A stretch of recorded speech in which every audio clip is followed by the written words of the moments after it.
जय हिंद। नमस्कार साथियों, आप सभी लोगों का मोस्ट वेलकम है आज के इस नए क्लास में।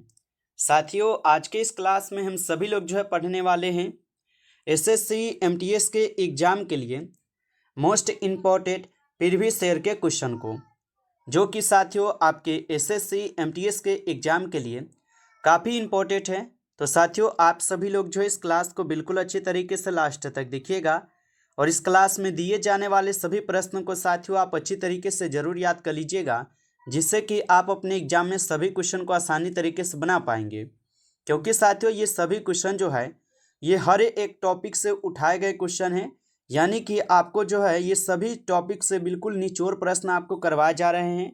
तो आप लोग अच्छे से इन प्रश्नों को देखिएगा, लास्ट तक याद कर लीजिएगा इन सभी प्रश्न को, ताकि आप अपने एग्जाम में सभी क्वेश्चन को आसानी तरीके से बना पाएँ। तो चलिए साथियों, क्लास को स्टार्ट करते हैं। उनसे पहले यदि आप इस चैनल पर पहली बार जुड़े हैं तो साथियों आप इस चैनल को सब्सक्राइब कर लीजिए और सब्सक्राइब करके आप ऑल नोटिफिकेशन को ज़रूर ऑल पे दबा लीजिएगा, ताकि जब भी क्लास स्टार्ट हो साथियों सबसे पहले क्लास का नोटिफिकेशन आपके पास पहुंच सके। तो आप इस चैनल को सब्सक्राइब कर लीजिए, साथ ही साथ आप इस क्लास को भी लाइक ज़रूर कर लीजिएगा। तो चलिए साथियों, क्लास को स्टार्ट करते हैं और देखिएगा साथियों क्वेश्चन क्या दिया गया है। साथियों क्वेश्चन दिया गया है कि लोकसभा में एससी और एसटी सीट का आरक्षण ये कौन से अनुच्छेद में है। चलिए साथियों आंसर लगाइए। साथियों ये सभी क्वेश्चन बिल्कुल इंपॉर्टेंट और सिलेक्टेड क्वेश्चन लिए गए हैं, जिससे कि साथियों आपके पेपर में 100% ये सभी क्वेश्चन आपको देखने को मिलेंगे। तो आप अच्छे से इन प्रश्न को जरूर याद कर लीजिएगा और बताइए साथियों कि लोकसभा में एससी और एसटी सीट का आरक्षण ये किस अनुच्छेद में है। तो साथियों यहाँ पर आप इस क्वेश्चन का सही जवाब ऑप्शन सी कीजिएगा, अनुच्छेद 330 में दी गई है। ऑप्शन सी इस क्वेश्चन का आपका सही जवाब होगा। साथियों अगला प्रश्न देखिएगा, क्वेश्चन है कि कौन सा संविधान संशोधन भाषा को संविधान से जोड़ने से संबंधित नहीं है। चलिए साथियों आंसर लगाइए कि कौन सा संविधान संशोधन भाषा को संविधान से जोड़ने से संबंधित नहीं है। तो याद रखिएगा साथियों 86वां संविधान संशोधन, ऑप्शन डी यहाँ पर आप लोग का सही जवाब है। 86वां संविधान संशोधन जो भाषा को जोड़ने से संबंधित नहीं है। आगे देखेंगे साथियों, क्वेश्चन है उच्च न्यायालय का जिक्र किस अनुच्छेद में मिलता है। चलिए साथियों बताएंगे कि उच्च न्यायालय का जिक्र ये किस अनुच्छेद में मिलता है। तो उच्च न्यायालय का जो जिक्र है साथियों ये आपके अनुच्छेद 214 से लेकर 232 तक मिलते हैं। ऑप्शन ए जो आपका यहाँ पे बिल्कुल सही जवाब दिए गए हैं, अनुच्छेद 214 से 232 तक याद रखेंगे। अगला प्रश्न आता है साथियों, किसी विधेयक पर संसद के प्रत्येक सदन में कुल कितने वाचन होते हैं। चलिए साथियों आंसर लगाएंगे कि किसी विधेयक पर संसद के प्रत्येक सदन में कुल कितने वाचन होते हैं। तो साथियों याद रखेंगे आप, यहाँ पर कुल 3 वाचन होते हैं। ऑप्शन डी यहाँ पर आप लोग का बिल्कुल सही जवाब है, 3 वाचन। आगे देखेंगे साथियों, क्वेश्चन है कि संविधान सभा की प्रथम बैठक किस दिन हुई थी। चलिए साथियों आंसर लगाइए कि संविधान सभा की जो प्रथम बैठक है ये साथियों किस दिन हुई थी। तो संविधान सभा की प्रथम बैठक आप सभी लोग याद रखिएगा 9 दिसंबर 1946 को होता है। ऑप्शन यहाँ पर आप लोग का बी सही जवाब है, 9 दिसंबर 1946 को। चलिए आगे देखिएगा साथियों, क्वेश्चन है कि निम्न में से कौन सा भारत भूटान की परियोजना है। साथियों ये सभी क्वेश्चन काफ़ी इंपॉर्टेंट और वीवीआई सेलेक्टेड क्वेश्चन है, आप अच्छे से इन प्रश्न को जरूर याद कर लीजिएगा। बताइए निम्न में से कौन भारत भूटान की परियोजना है। तो साथियों याद रखेंगे यहाँ पे इस क्वेश्चन का आपका सही जवाब क्या है, सकोस परियोजना। ऑप्शन ए जो है आप लोग का यहाँ पे सही जवाब है साथियों, सकोस परियोजना होगा। आगे देखेंगे, क्वेश्चन है कि किस पर्वत श्रेणी को उच्च एशिया का मेरुदंड कहा जाता है। तो किस पर्वत श्रेणी को उच्च एशिया का मेरुदंड कहा जाता है। तो साथियों याद रखेंगे काराकोरम श्रेणी। ऑप्शन डी जो आपका यहाँ पे सही जवाब है, काराकोरम श्रेणी होगा।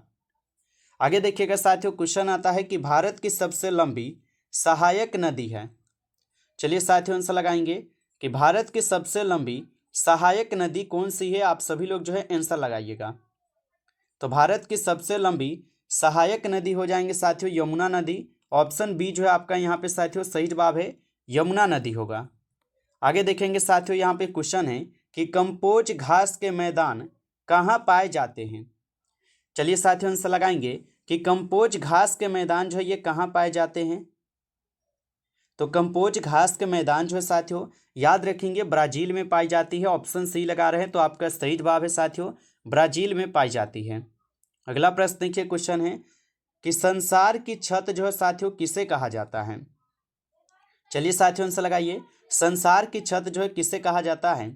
तो याद रखेंगे साथियों, संसार की छत कहा जाता है पामीर को। ऑप्शन सी इस क्वेश्चन का यहाँ पे आपका सही जवाब है साथियों, पामीर को कहा जाता है। अगला प्रश्न देखिए साथियों, क्वेश्चन है, क्वेश्चन क्या दिया गया है कि पानी में तेल की मात्रा ज्ञात करने वाला यंत्र है। चलिए साथियों बताइए कि पानी में तेल की मात्रा ज्ञात करने वाला यंत्र कौन सा हो जाएगा।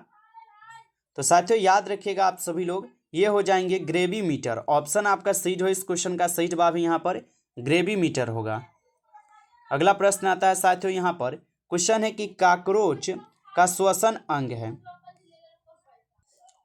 चलिए लगाइए साथियों कि कॉकरोच का जो है ना श्वसन अंग हो जाएंगे। तो आप सभी लोग याद रखेंगे साथियों, ट्रेकिया में हो जाएंगे। ऑप्शन यहाँ पर आप लोग का 20 क्वेश्चन का सही जवाब है ट्रेकिया हो जाएगा।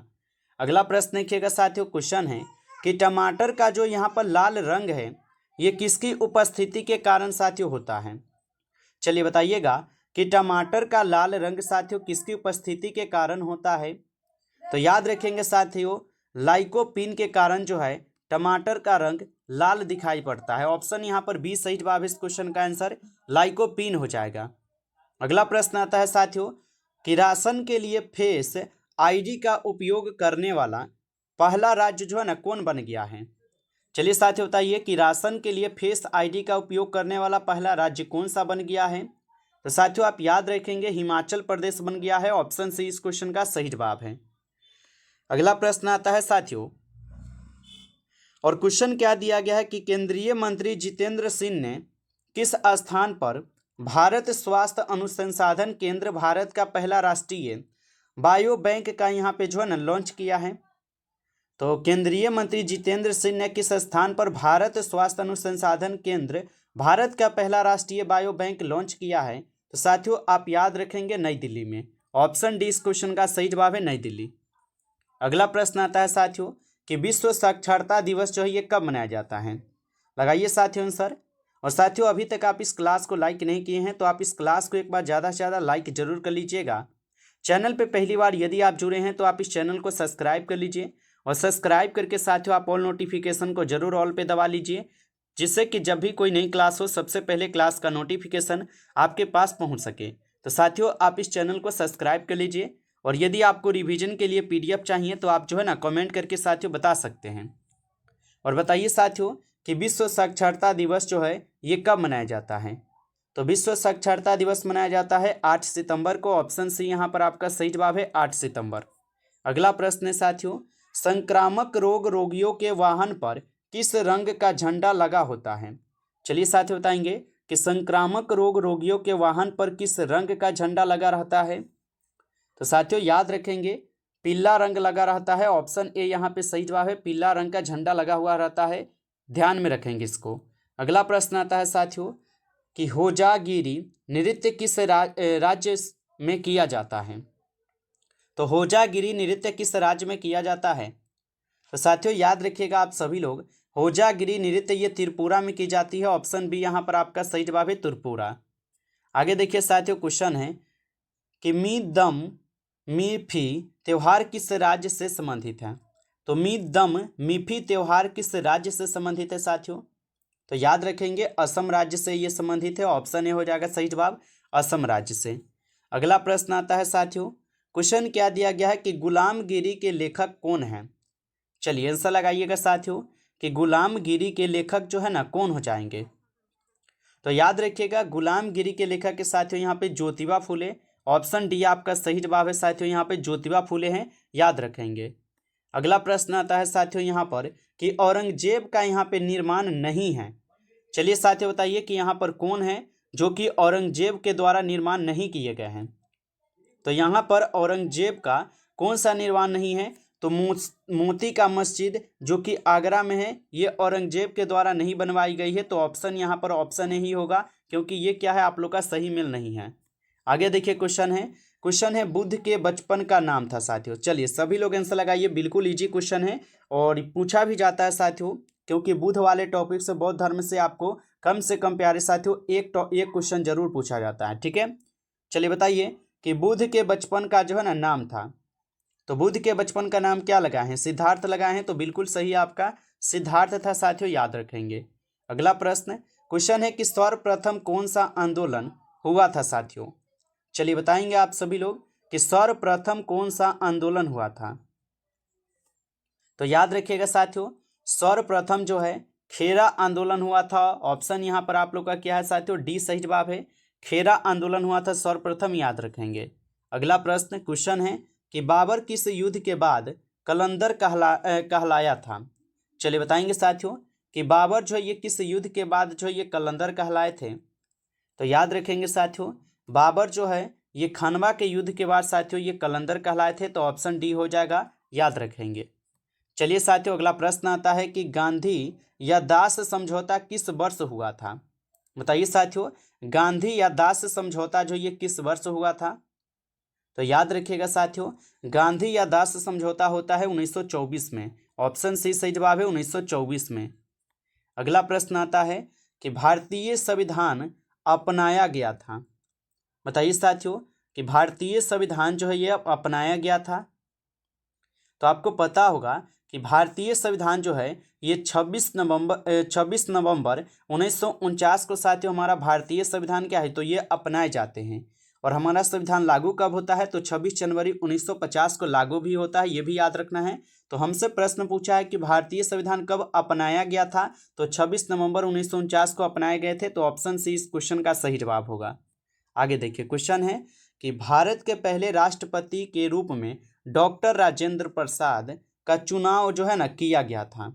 बताइए किसके द्वारा किए गए थे। तो भारत के पहले राष्ट्रपति के रूप में डॉक्टर राजेंद्र प्रसाद का चुनाव जो ये किया गया था।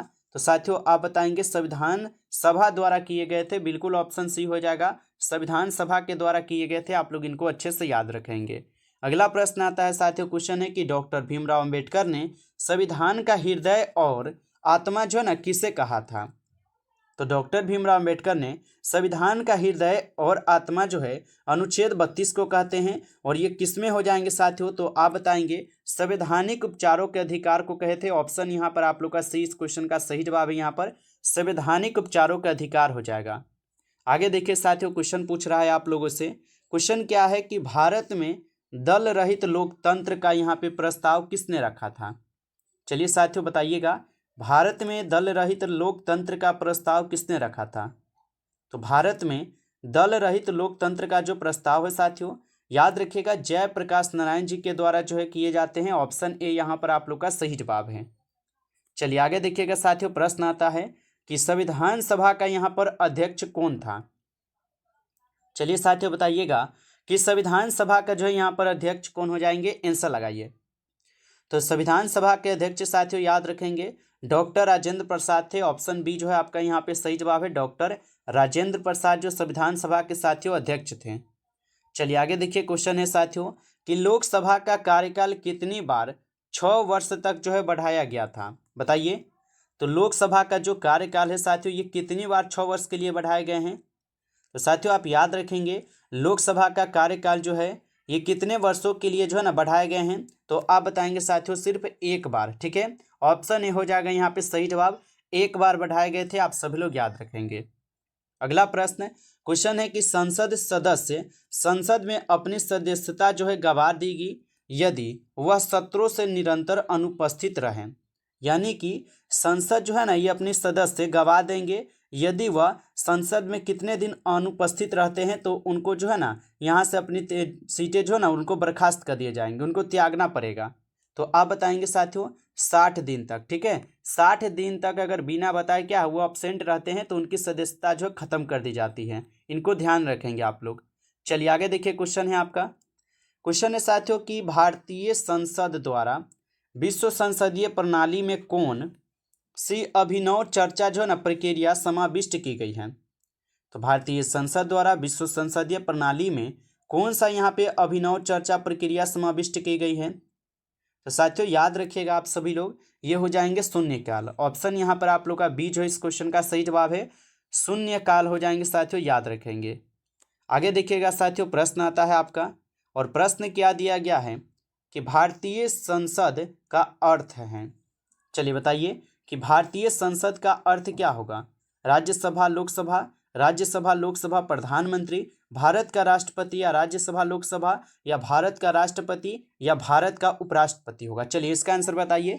तो भारतीय संसद का अर्थ होता है साथियों क्या, तो आप बताएंगे सर जी भारतीय संसद का अर्थ होता है यहाँ पर भारत का राष्ट्रपति और राज्यसभा लोकसभा। ऑप्शन यहाँ पर आप लोग का सही इस क्वेश्चन का सही जवाब होगा साथियों, याद रखेंगे।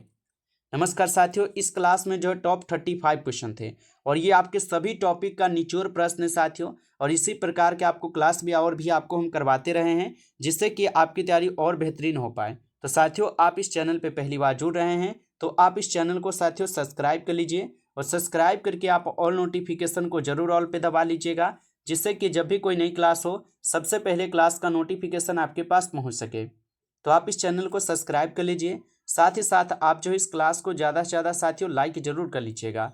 चलिए फिर मिलते हैं आपसे एक नई टॉपिक के साथ नेक्स्ट क्लास में, तब तक के लिए जय हिंद, जय भारत।